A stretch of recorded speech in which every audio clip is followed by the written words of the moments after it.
Argentina স্পেনের ফাইনালটা যেটা স্বপ্নে সবাই ভেবেছিল সে ব্যাপারটা হয়নি। একটা রিয়ালিটি চেক হয়েছে, একতরফা একটা ম্যাচ হয়েছে। মাঠের আগে যেই বিষয়টা নিয়ে লড়াই চলছিল মেসি এবং ইয়ামালের মধ্যে কি হতে পারে, সেই জায়গাটায় লামিন ইয়ামাল এবং স্পেন আর্জেন্টিনাকে পুরোপুরি উড়িয়ে দিয়েছে। দ্বিতীয়বারের মতো ট্রফিটা তারা ঘরে তুলেছে এবং স্পেন এখন বলতে পারে তারা দুইবারের বিশ্ব চ্যাম্পিয়ন। কি হলো ফাইনালে, কেন আর্জেন্টিনা এভাবে পরাজিত হলো, সেই সব কিছু নিয়ে কথা হবে ডি বক্সের আজকের পর্বে। ডি বক্সে আপনাদের সঙ্গে বরাবরের মতো যুক্ত রয়েছে আমি আহমেদ বিন পারভেজ। আমার সঙ্গে আছেন ক্রীড়া ধারাভাষ্যকার এবং বিশ্লেষক জামিলুর রহমান। আমরা দুজন মিলে আজকে হয়তো শেষবারের মতোই দাঁড়াচ্ছি। ডি বক্সটা যারা দেখেছেন, এর আগে এতগুলো পর্ব হয়েছে, বিশ্বকাপের শুরু থেকে আমরা আপনাদের সঙ্গে ছিলাম। প্রত্যেকটা ম্যাচ ডেতে আমরা চ্যানেল আইয়ের পর্দায় আপনাদের সঙ্গে ছিলাম। সেই সাথে আপনারা অবশ্যই আইস্ক্রিনে বিশ্বকাপের প্রত্যেকটা ম্যাচ এনজয় করেছেন এবং রেডিও ভূমিতে শুনেছেন বাংলা ধারাভাষ্য।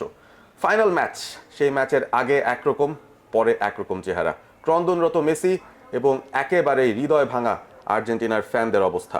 পুরো ম্যাচে আসলে কি ঘটলো সেটাই একটু বিস্তারিত জানতে চাইবো জামিলুর ভাইয়ের কাছে। এতটা একতরফা কি হবে ভাবতে পেরেছিলেন এই ম্যাচটা? না, আমরা কখনো ভাবতে পারিনি আসলে এতটা একতরফা হবে। তবে পরিসংখ্যান বা মাঠের লড়াইয়ে স্পেন যে এগিয়ে থাকবে সেটা কিন্তু আমরা অনেকেই অনুমান করেছি। কারণ আগের ম্যাচটার দিকে যদি আমরা তাকাই, ফ্রান্সের বিপক্ষে স্পেন যে ধরনের অল আউট ফুটবল খেলেছে এবং ডোমিনেটিং পারফরম্যান্স দেখিয়েছে, প্রেসিং ফুটবল খেলেছে, তার একটা ইঙ্গিত কিন্তু আমরা পেয়ে গিয়েছিলাম। এবং সেই ইঙ্গিতটাকে যদি ডোমিনেট করতে হয় তাহলে কি মেসিকেই করতে হবে। মেসির দিকে কিন্তু আমরা অনেকটা তাকিয়েছিলাম যে অতি মানবীয় যদি কিছু করে ফেলেন মেসি, তাহলে তিনি আর্জেন্টিনাকে একটা পথ দেখাতে পারেন। কিন্তু দিন শেষে আর্জেন্টিনা যেন ওই তিমিরেই রয়ে গেছে, অর্থাৎ স্পেন বাধা আর অতিক্রম করতে পারেনি। স্পেন আসলে তাদের খেলার যে ধাঁচটা, যেখানে তারা পুরোপুরি পাসিং নির্ভর ফুটবলটা খেলে, প্রতিপক্ষের কাছে বলটা তারা দিতে চায় না এবং একবার যদি প্রতিপক্ষ বল পেয়ে যায় তখন কিন্তু তারা ঝাঁকে গিয়ে বলটা কুড়িয়ে নিয়ে আবারও চলে আসেন, পজিশনটা নিয়ে বিভিন্ন ধরনের অ্যাটেম্পটস নেন। এই পুরো ম্যাচের যদি কথা চিন্তা করি, সেখানে পাসিংয়ের ক্ষেত্রে স্পেন এগিয়ে, শট নেওয়ার ক্ষেত্রে স্পেন অনেকটা এগিয়ে। সেই পরিসংখ্যানগুলো আসলে কীরকম? না, এটা কিন্তু চমৎকার একটা পরিসংখ্যান আমি বলবো, কারণ স্পেন দল এতটা পাস দিয়েছে, 803টি পাস তারা দিয়েছে, পক্ষান্তরে আর্জেন্টিনা 445টি পাস দিয়েছে। এখানে দেখুন দু দলের মধ্যে কতটা পার্থক্য রয়েছে। এই আর্জেন্টিনা যখন অন টার্গেটে শট নিয়েছে কয়টা? কোনো শট নেই, অর্থাৎ 3টা শট তারা গোল পোস্টে নিয়েছে, 3টাই কিন্তু অফ টার্গেট হয়ে গেছে। আর 20টা শট নিয়েছে হচ্ছে এইখানে স্পেন, এবং তার মধ্যে 11টা অন টার্গেটে ছিল। তো স্পেন গোল পাবে না তো কে পাবে? আর্জেন্টিনা পাবে। এখানেই অনেক পার্থক্য আমরা লক্ষ্য করেছি। আরেকটা বিষয় সেটি হচ্ছে যে আপনি কাউন্টার প্রেসিং, যেটা একটা স্ট্র্যাটেজি স্পেন দলের, যে আর্জেন্টিনা যখন বল পাচ্ছে তখন সেই বলগুলো কেড়ে নিচ্ছে, অর্থাৎ প্রেস করে বলগুলো কেড়ে নিচ্ছে, আর্জেন্টিনাকে স্থির হতে দিচ্ছে না। আপনি যদি স্থির হতে না পারেন তাহলে আপনি কিভাবে আক্রমণে যাবেন? ওইখানেই যেন মানসিকভাবে অনেকটা পিছিয়ে পড়ছে আর্জেন্টিনা, যে ম্যাচে তারা ডোমিনেট করতে পারছে না, আক্রমণে যেতে পারছে না, টেনশন যেন অনেক বেড়ে গিয়েছিল। ওই জায়গায় অনেকটা পিছিয়ে গেছে আমি বলবো। এবং তারপরও আর্জেন্টিনা যেভাবে আসলে ম্যাচটাকে এক্সট্রা টাইমে নিয়েছে, সেখানে খানিকটা কৃতিত্ব তো আর্জেন্টিনাকে দিতেই হয়। যদিও বল পজিশনে স্পেন 66% ছিল, আর্জেন্টিনার ছিল মাত্র 33-34%-এর মতো। কিন্তু এই জায়গাটায় যে বিষয়টা হয়েছে, আর্জেন্টিনা প্রথম হাফেই তাদের main centre back Lisandro Martinez তাকে ইনজুরির কারণে হারিয়েছে এবং সেখানে একটা পরিবর্তন করে ওতামেন্দিকে নামাতে হয়েছিল।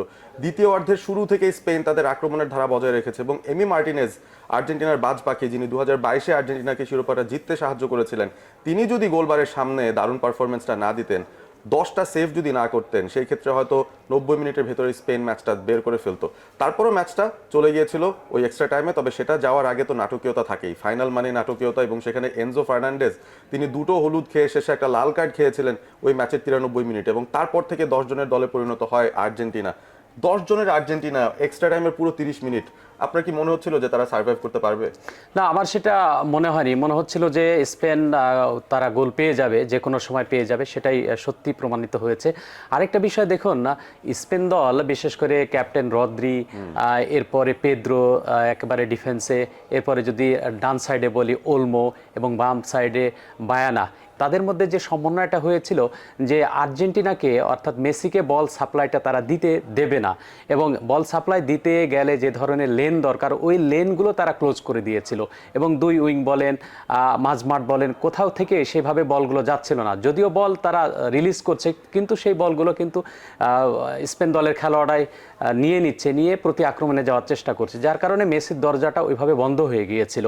এবং এরপরে যখন বাঁ প্রান্ত দিয়ে আক্রমণে গেছে স্পেন, সেই জায়গায় দেখেন কুকুরেয়া তিনি লেফট ফুলব্যাক পজিশনে খেলছেন, তিনি যখন উপরে উঠে আসছেন বারবার আমরা দেখেছি তিনি লেফট উইংয়ে চলে এসেছেন আক্রমণ ভাগে, তখন কিন্তু পেদ্রো মেসির দিকে কড়া নজর রেখেছিলেন যে লং বল যখন মেসির কাছে আসবে সেই বলগুলো যেন মেসি ঠিকভাবে খেলতে না পারে।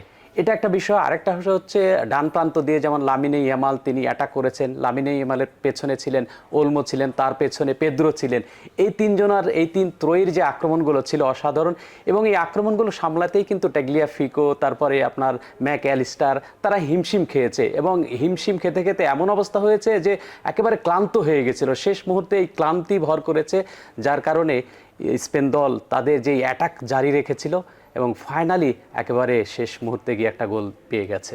এবং সেই গোলটা দিয়েছেন ফেরান তোরেজ। 2010-এ ইনিয়েস্তার ওই এক গোলেই নেদারল্যান্ডসকে হারিয়ে কিন্তু স্পেন তারা তাদের প্রথম বিশ্বকাপ শিরোপাটা জিতেছিল। আর্জেন্টিনার কপালটা কেমন, মেসির কপালটা কেমন, তিনি 3বার ফাইনালে উঠলেন, তার মধ্যে 2বারই রানার্স আপের মেডেলটাই তার কপালে জুটলো। 2014-তেও ঠিক একই রকম পরিস্থিতিতে এক্সট্রা টাইমে গিয়ে মারিও গোৎজের গোলেই কিন্তু আর্জেন্টিনাকে হারতে হয়েছিল 1-0 গোলে, এবং লিওনেল মেসি চাতক পাখির মতো চেয়েছিলেন সেই বিশ্বকাপ ট্রফির দিকে। সেই বিশ্বকাপটা তার হাতে ধরা দিয়েছিল 2022-এ। তবে এবার 2026-এ এসে মেসি ম্যাজিকও আর্জেন্টিনাকে উদ্ধার করতে পারলো না, এবং স্পেন শেষ পর্যন্ত দ্বিতীয়বারের মতো চ্যাম্পিয়নটা হয়েই গেল। এবারে আমরা ইন্ডিভিজুয়াল অ্যাওয়ার্ডস নিয়ে কথা বলতে পারি, যেখানে young player of the tournament হয়েছেন পাও কুবার্সি, স্পেনের সেন্ট্রাল ডিফেন্ডার। মাত্র 18 বছর বয়সেই তিনি এই অ্যাওয়ার্ডটা জিতে নিয়েছেন। এবং গোল্ডেন বল, যেটা নিয়ে আসলে তুমুল আলোচনা হয়েছে, কে পাবেন? লিওনেল মেসি শিরোপা না জিততে পারলে অনেকে বলছেন তিনি নাকি এই ট্রফিটা পাওয়ার যোগ্য দাবিদার, কিন্তু স্পেন মিডফিল্ডার রড্রিকে দেওয়া হচ্ছে গোল্ডেন বল, আর অন্যদিকে এমবাপে 10টা গোল দিয়ে তিনি গোল্ডেন বুট পেয়েছেন, গোল্ডেন গ্লাভ পেয়েছেন উনাই সিমন। সবচেয়ে কন্টেনশাস যে বিষয়টা, রড্রি কেন পেলেন গোল্ডেন বল, মেসি কেন নয়, এটা নিয়ে কিন্তু অনেকে কথা বলছে। রড্রি দেখুন তিনি প্রাণ ভ্রমরা স্পেন দলের মাঝমাঠটা তিনি সামাল দিয়েছেন, সমস্ত আক্রমণ এবং আক্রমণ গড়ার ক্ষেত্রে তিনি অবদান রেখেছেন, এবং পাসিং ফুটবলের যে পসরা স্পেন সাজিয়েছে তার অন্যতম দাবিদার হচ্ছে এই ক্যাপ্টেন রড্রি। তিনি ফাইনালে 106টি পাস দিয়েছেন, তার মধ্যে 103টি হচ্ছে অ্যাকুরেট পাস, আর ওভারঅল টুর্নামেন্ট অর্থাৎ বিশ্বকাপে তিনি 755টির মতো পাস দিয়েছেন, যার মধ্যে মাত্র 7টি পাস হচ্ছে তিনি লস করেছেন, অর্থাৎ একটু ভুল ছিল, বাকি পাসগুলো কিন্তু একেবারে অ্যাকুরেট ছিল, যার কারণে এই যে অবদান, যদিও তার কোনো অ্যাসিস্ট নেই, তার কোনো গোল নেই, তারপরে নেপথ্যে থেকে অনেকটা তিনি কাজ করেছেন, এবং স্পেনকে চ্যাম্পিয়ন হওয়ার পেছনে নেপথ্যের কারিগর হিসেবে নাম্বার 1 নিঃসন্দেহে এই রড্রি, এ কারণেই কিন্তু তাকে গোল্ডেন বল দেওয়া হয়েছে। এবং রড্রির এই গোল্ডেন বল পাওয়া, স্পেনের চ্যাম্পিয়ন হওয়া, এটা কি কোনো কিছুর ইঙ্গিত কিনা? আমরা দেখছিলাম যে ইউরোপিয়ান ফুটবল ল্যাটিন ফুটবলকে ডমিনেট করছে, কথাটা অনেক চর্চিত এই মুহূর্তে। ল্যাটিন দলদের মধ্যে খালি আর্জেন্টিনা ব্রাজিল এই দুটো দলের নামই সামনে চলে আসে যারা শিরোপার দাবিদার থাকে যে কোনো একটা ওয়ার্ল্ড কাপ আসলে। তবে সেই জায়গাটায় এখন কি ল্যাটিন ফুটবল একটুখানি রং হারাচ্ছে কিনা ইউরোপের কাছে? আমার তো তাই মনে হচ্ছে, কারণ যেভাবে পর্তুগালকে বিদায় করে দিয়েছে এই স্পেন, ফ্রান্সকে বিদায় করে দিয়েছে এবং সর্বশেষ মেসিকে বিদায় করে দিল, তাতে কিন্তু সেই ইঙ্গিতটাই আমি দেখতে পাচ্ছি আগামীতে হয়তো ডমিনেট করবে বিশ্ব ফুটবলে এই স্পেন দল। স্পেন এবং ইউরোপের জয় জয়কার এই মুহূর্তে, এবং ল্যাটিন ফুটবল আবারও নতুন করে জাগ্রত হোক। পোস্ট মেসি এরাতে আর্জেন্টিনা কিভাবে বেরিয়ে আসবে এই জায়গা থেকে সেটা হয়তো পরবর্তী বিশ্বকাপের আগ পর্যন্ত আমরা বুঝতে পারবো না। তবে এই যাত্রায়, বিশ্বকাপের যাত্রায় ডিবক্সের সঙ্গে যারা যারা ছিলেন সবাইকে অসংখ্য ধন্যবাদ জানাই, এবং এই পর্ব দিয়েই ডিবক্সের এই আয়োজন শেষ হচ্ছে। আপনাদের সকলকে ধন্যবাদ। চ্যানেল আইয়ের পর্দায় আপনারা দেখছিলেন, এবং সেই সাথে আইস্ক্রিনে বিশ্বকাপের প্রত্যেকটা ম্যাচ নিশ্চয়ই এনজয় করেছেন, রেডিও ভূমিতে বাংলা ধারাভাষ্য এনজয় করেছেন। এবারের মতো বিশ্বকাপের মৌসুম শেষ, আমরাও বিদায় নিচ্ছি শেষবারের মতো। দেখা হবে অন্য কোনো সময়ে, অন্য কোনো অনুষ্ঠানে।